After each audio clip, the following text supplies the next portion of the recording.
Hello, and welcome to Outnumbered the Podcast. I'm Audrey. And I'm Bonnie. We are experienced moms to a combined total of 19 children. In our weekly episodes, we explore relatable topics using our perspectives of humor and chaos.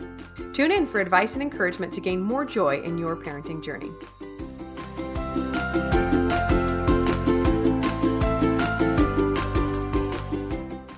Hello, friends. Welcome back to the podcast. We are excited to be here because Audrey and I took a week off or so to be with our families around Thanksgiving. So it feels like a while, right, Audrey? Oh, yeah. I know. I don't know how I got through that week without talking to you. I know. We realized we've talked at some point during the week, every week for 3 years now? Is that right? Yeah. So it's been fun and a really great part of our week. I've missed talking to Audrey and talking to you guys. So we're back.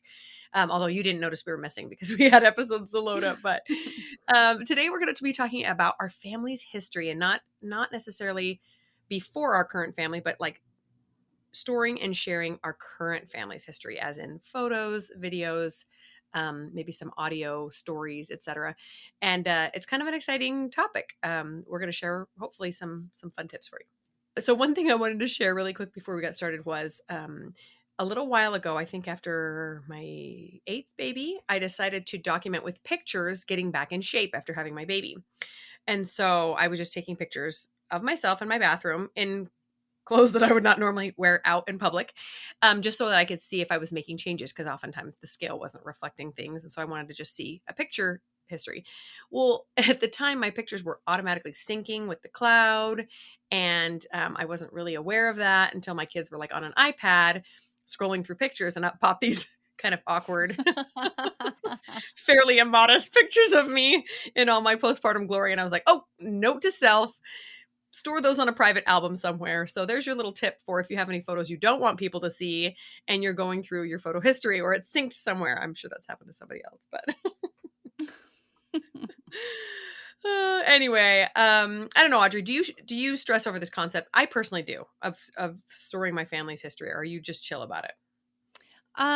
Yes, I stress that I'm not doing more. Right. Totally. But then, my husband and I, a while back, we were going through, so when we moved to our current house, things, as part of the move, we stuck some boxes in the barn, and we just thought they were like boxes of junk or things we wouldn't need. Well, a couple months ago, we were going through those boxes, and like old college stuff is what we thought it was. Well, we Mhm. found one box was full of picture albums, and they were just all moldy and Oh, mildewy, and it was no. just heartbreaking to find these precious, gorgeous memories that we hadn't seen in, I don't know what, 10 years or something. And they had Mhm. all this mold and mildew all over them.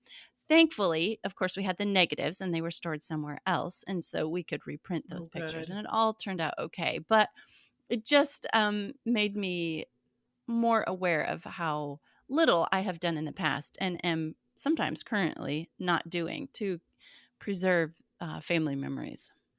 Oh, wow. Well, lesson learned. Yeah, for sure. I had a friend a while ago tell me that after one of her moves, she had like 3 or 4 boxes in the garage that she hadn't opened for like 5 years. And she's like, I just took them to Goodwill because I thought if I hadn't used them in 5 years, I wasn't going to need them. I'm like, no, I know that I would have something in there that I would want to keep that I hadn't remembered, like a photo album or something.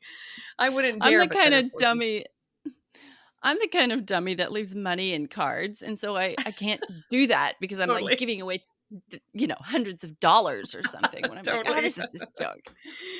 Totally. Yeah. Yeah. So many of us stress over this concept. I think as moms, we feel like it's just one more thing added to our plate of organizing and storing and sharing every keepsake, every cute story that your family has, or videos or photos, etc. And Audrey and I believe that family history is really important, but we are also not fans of like going bananas and killing ourselves over it. So we got to find some happy medium. Yes, that is true.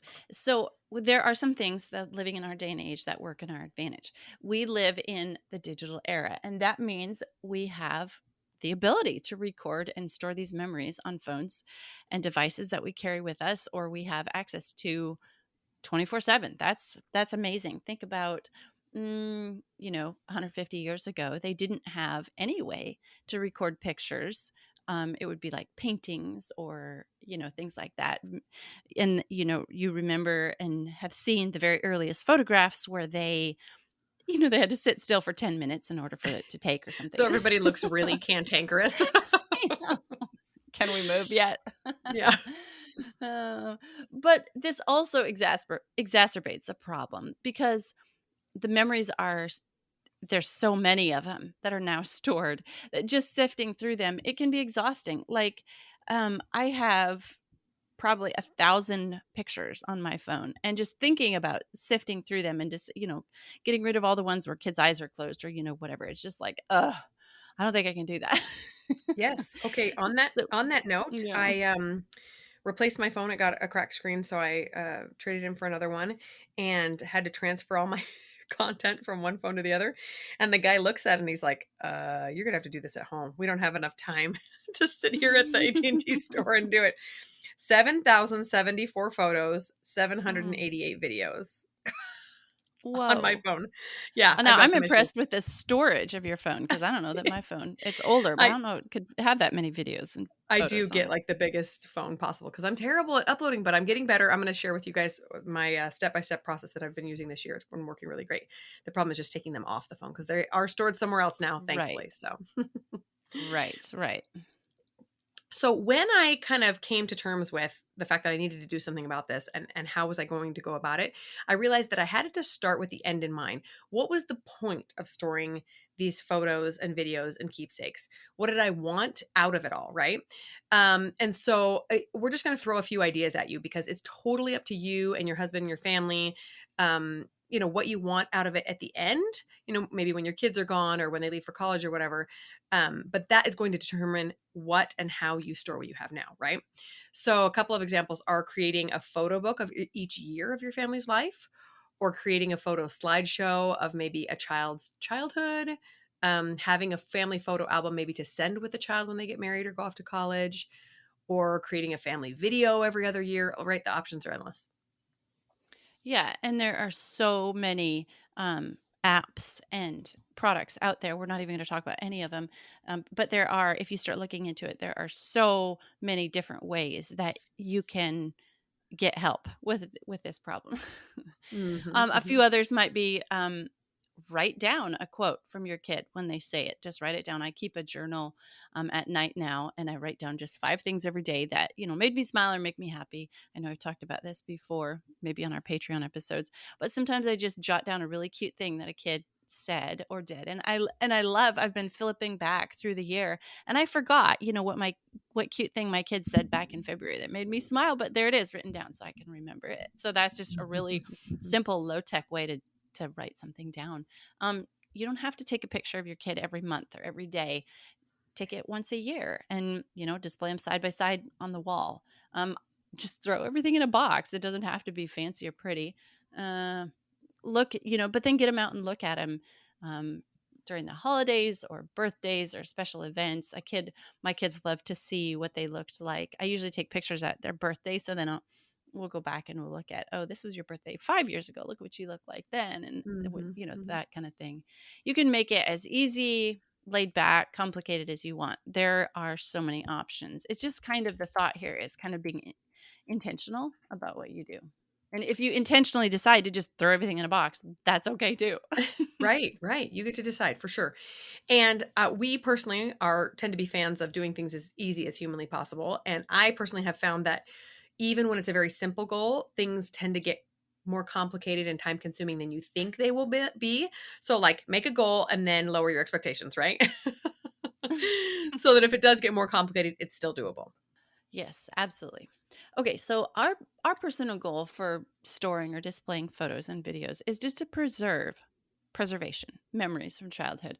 And this kind of has come about because there is, up until, oh, maybe 5 years ago, we had one picture of my husband from his childhood. And it was so sad. There was, you couldn't look and Mm. see if anything, if one of our kids looked like him when he was a kid or anything. There was like this one photo. So No, this that is just sad. utter lack of anything was kind of motivating for me to preserve more of my kids' memories. And then my mom did a very, very good job of chronicling my childhood, like writing down milestones. And, she was the kind of mom who could keep one of those baby books, and it's got pictures and photos, and that's really neat. And I have that. But then also there's a lack of, like, that book is mostly about me, and my mom has lots and lots of photo albums of family events, and I have limited access to those just because we don't live close to each other. So that also is a motivator for me when I think about, giving my children a part of their childhood to take with them. Just thinking about, those photo books that my mom has that I don't get to look at once every, Mhm, mhm. few years, just because of location. Okay, so my personal goal, and this is something I came up with just this year because, like I said, this was one of my big goals this year, was I wanted to be able to have, and again, this is a little bit on the more complicated side, and so I'll tell you what I'm expecting to have happen, but I would love to have 2 books to give each child when they leave home, or even later when they, get married or start a family. And one would be picture highlights of just them, one just for Finn, and then a separate one of all the family memories. But I fully recognize that that might be out of my wheelhouse, and so I'm totally okay with just having one family book as well. But I'm kind of working towards that first goal.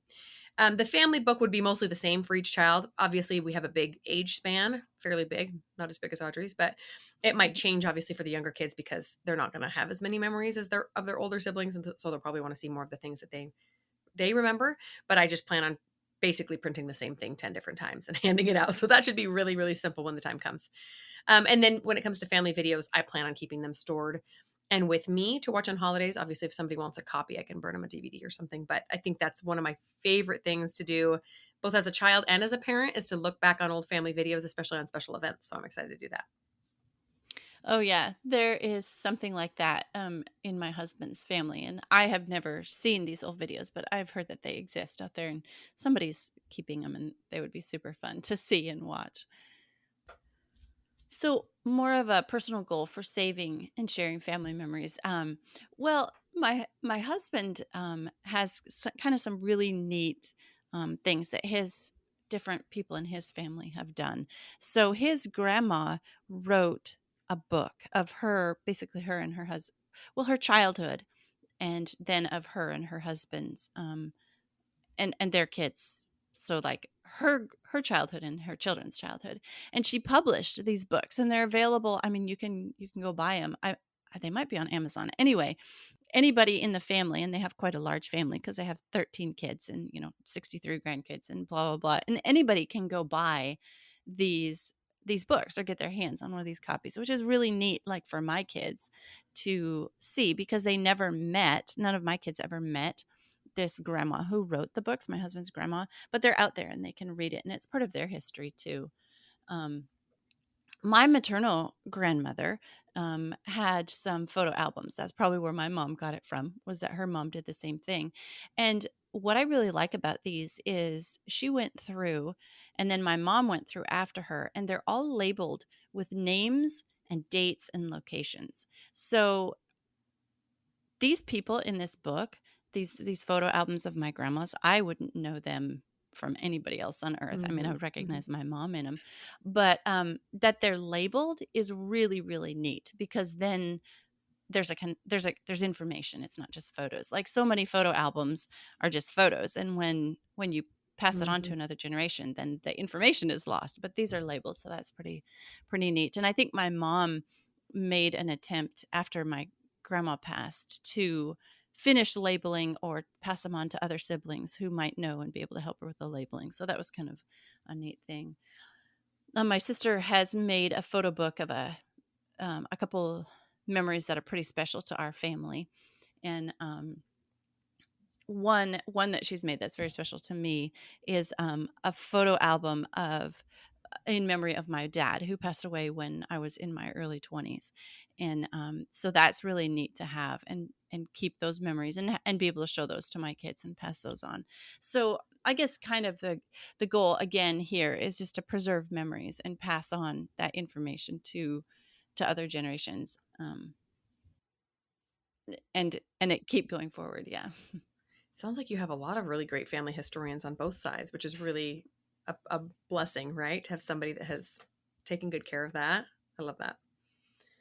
Um, Okay, hold on. There was something I was going to say. Oh, I think that one of the reasons some of us struggle with this is because saving your family's history is a requires a bit of confronting your own mortality, right?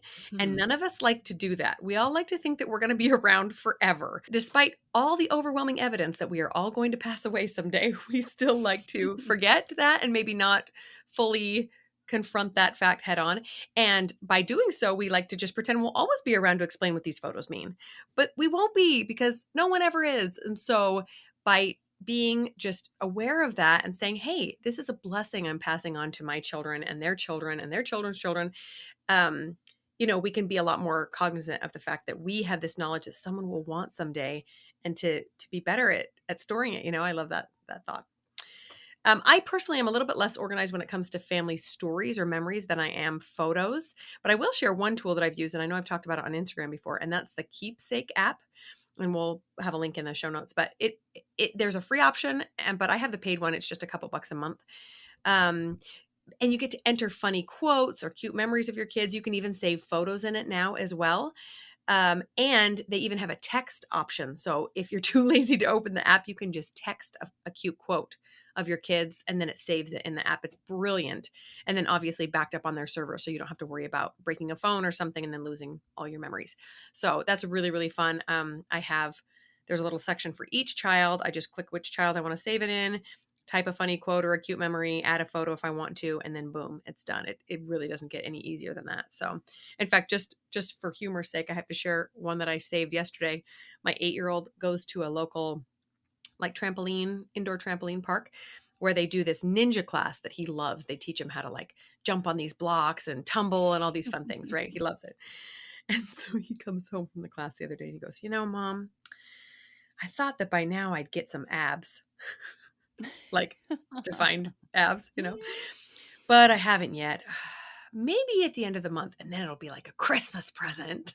He just wants to be strong like his big brothers and have abs. So I thought that was adorable. And I wrote it down in my app, and now it's saved forever. I'm so excited. And you can use the app to print out books too. But I mean, even just a note on your phone works just as well to just jot down the cute things your kids say. That is adorable. I think I'm gonna go get some abs too for Christmas. That sounds like give me your plan, buddy, because I want the same. Yeah, yeah. Other kind of more non-conventional ways of preserving memories and photos and so on.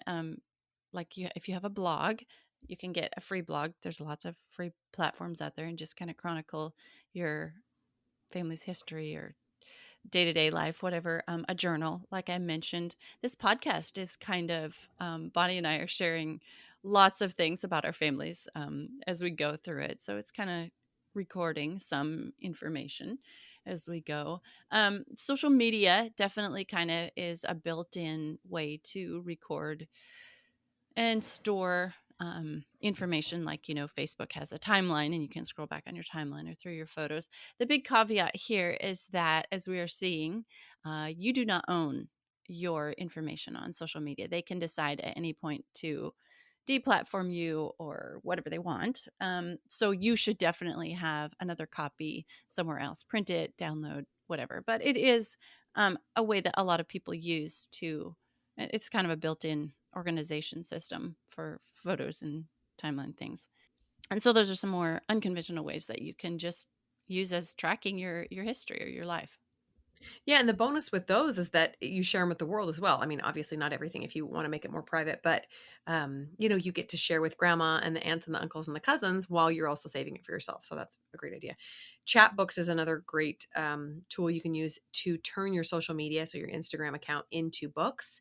We did that for many years, and my kids love going back and looking through those. Okay, so one quick note here. If you're like Audrey and I and you have your photos and videos of kids mixed between like all digital and some physical, you might need to come up with more than one way to store and share these. So we've been parents long enough that we actually have some real photos of our kids sitting in boxes instead of everything in the cloud.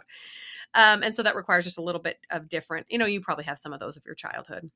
if you're old enough to listen to this, right?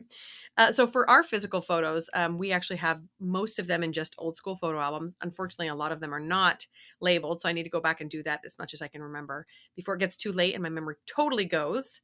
But someday I would like to have those scanned so we can share them with all the kids. But for now, they're pretty safe. The only other thing I would add is if you have copies or negatives, you might want to stick them in a safe, preferably a fireproof safe or like a safety deposit box. That just covers all your bases in case something, heaven forbid, were to happen to your house. Then you would lose, all those memories as well. Right. Yes. And my husband is currently in the process of doing that with all of our um, actual physical photos. He's converting them to the film and the negatives and the everything into digital copies so that we have copies Oh of yeah, that. so smart. And yeah. And then he's organizing all the digital photos that we have, like from our old, every time you get rid of a laptop, what do you do with, what was stored on that and all the memory and things. So he's working on organizing all those digital photos by year, and then I think he's got a system where he's making notes on those as well. But I didn't ask him before this what he's doing. And then once that's done, then you can just it's so easy to copy it to the thumb drive and give it to anybody else who wants access, so that you can share physical photos and albums, but you can just copy to thumb drive and give that to anyone who wants access to. An easy way something that I've started doing since I have so many photos on my phone is making albums on my phone. And so, well, it does that kind of automatically where it'll take the face and it'll make a whole album or a whole slideshow just for that face. But you can do it more purposeful as well. You can do it by kid or by month or whatever. We have physical albums from the past, and we're working on digitizing those as well. I did, some people are big into scrapbooking. I'm not a huge scrapbooker, but I did do one for our wedding. And often on our anniversary, my husband and I will look through that, and that's kind of fun.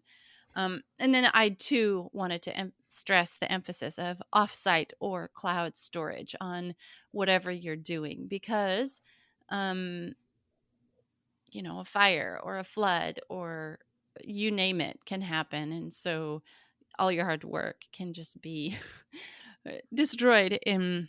And so it just, if cloud storage is great. Of course you can lose access to that if you're on a paid plan, but anyway, just think about different ways that you can store these things somewhere other than your home or your device. Yeah, it could be as simple as, hey, telling your sister, will you store a copy of my photos? I'll store yours, right? So that there's just a second place. Chances of both of your houses going up in flames on the same day is pretty small. Just some sort of backup to, just for a little peace of mind. Okay, so my system this year, I wanted to share that with you guys because I've been talking about it, and it's worked really well. I'm planning to write all this in a blog post as well as I go through the steps, just because I know a lot of people were asking me about it. But basically, what I do is at the end of each month, I go through the photos for that month. So let's say we're going through the photos for November. I will choose all of my favorites. And really, it really only ends up being about 15, maybe 20 photos each month, even though I take probably hundreds, probably the vast majority are screenshots of something I'm trying to remember, like a Yes. cute outfit I want to try to sew or something. So really, there's only about 15 or so photos each month that I want to save. And then, like you, Audrey, I create a special album for them. It'll say November 2021, and I will put those favorites in that album. And then and then I say upload that album to Dropbox. That's the offsite storage that I use. I have a paid plan for that, so there's plenty and plenty of space. And then I'm done for the month. And it probably takes me 20 minutes, maybe. I usually do it on a lazy Sunday afternoon or something. At the end of the year, the plan is to create. So I've just done this for 2021 so far, but the plan is to create a photo album for that year just from those favorites. And then I get to delete everything off my phone from that year. Woohoo. Yeah, and like obviously I haven't done that for this year yet because I have 7,000 photos and still a couple of 2020s, but that is the plan going forward. And the nice thing is, even if I get behind, I think right now I'm currently a couple months behind. It really only takes like an afternoon of listening to an audiobook or something to do it real quick. It is not a really long, arduous process. And then I feel really, really secure that even if my phone gets dropped in the toilet, everything is taken care of. I mean, you can also just pay the $5 a month for like unlimited iCloud or something, but this is just how I've been doing it. So you got to decide what your strength is, what your weaknesses are, and how to capitalize on those to save your precious memories the best way you know how with as little effort so that, you actually keep doing it. Yeah. So those are our tips, and hopefully some of them help you. Yep. So my final thoughts here are this: none of this, what we're talking about, is necessary, obviously. It's just a quality of life thing or something, to put forward for your kids. But oh, think about if you were blind, then everything we're talking about, photos, would be a moot point, right? So it's not like you can live without this. Don't let this stress you out, what we're talking about. But if you're inclined to want to preserve things for your kids, it just, be intentional about it. Memories fade, they get lost, they get forgotten, they die with generations, that kind of thing. And so if you want to have something to pass along to your kids, it's kind of neat uh, to make an intentional effort to pass something on. I know that my grandfather just passed away a couple weeks ago, and now I'm very curious about, of course, you start thinking about, everything that you could have asked him, or, maybe pictures, or, what was it like when you were at my age, or that kind of thing. And photos and memories and journals and that kind of thing can sort of fill in the gap and maybe keep a person sort of alive to you. And then once again, whatever you do decide to do, just the importance of preserving it um, from loss or destruction by, you know, whatever, a flood, a fire, anything that might happen, so that your effort that you have decided to put in doesn't get lost. But it's just kind of neat. I know one of my favorite things when I was a child was to just spend a lazy afternoon looking at the photo albums of things that I remembered and then some things that I didn't remember. And it was just kind of a neat thing to look at. And I know my kids love grabbing my phone and sitting down and scrolling back through the pictures, and oh, look, this is when so and so was born, wasn't that cute, and I did this and I was that.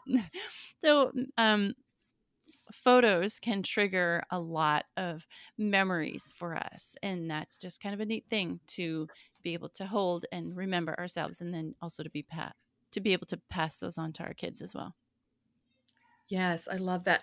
I love doing the same. Looking through old photos or sharing them with my kids is my favorite because, you and I have much better memories than our children do just because they're younger. Probably not on a day-to-day basis, but just because they can't remember what went on when they were 1 or 2 or 3. And so to show them those memories is just delightful to watch their little faces and, "Oh my goodness, look how chubby I was. Oh, look what I was doing." And it's so fun. Everybody likes to see themselves the best, right? I know one of my favorite things is when my kids look at pictures and they see a picture of, the family before they were born. And they're always, the real young ones, there's like, where was I in this picture? Yeah. Yep, you were in heaven. You weren't here. Yeah, I Sorry. know, I know. You see that twinkle in your dad's eye? Mhm. Yep, that's where you are. Yeah, but then that leads Uh, to a whole other conversation you gotta have. I know. So I was sort of saying, "Well, you were still in my tummy. See my tummy? You were Yeah, still in my tummy." "Oh, uh-huh. Yeah, okay." that's cute. Yeah, yeah. One thing I did wanna just reiterate, don't let this episode stress you out. That's the last thing we wanna give you guys. We just wanna let you know that you have it completely in your capacity to save as much or as little as you want. And you might have huge goals, and yet you might only have the time to sit down for an hour a year and collect a few things. That's okay. That is totally acceptable. You could all sit down on Christmas Day and say, what do we want to remember about 2021? And everybody throws out a few ideas and you write them down and you put them in your safe and you throw in a family picture. Done. Like, really, it can really be that simple. And generations to come would appreciate that much information about your family. Don't let the overwhelm turn into paralysis where you do nothing because you're like, oh, I can't do all the scrapbooking things that I see everywhere. Totally unnecessary.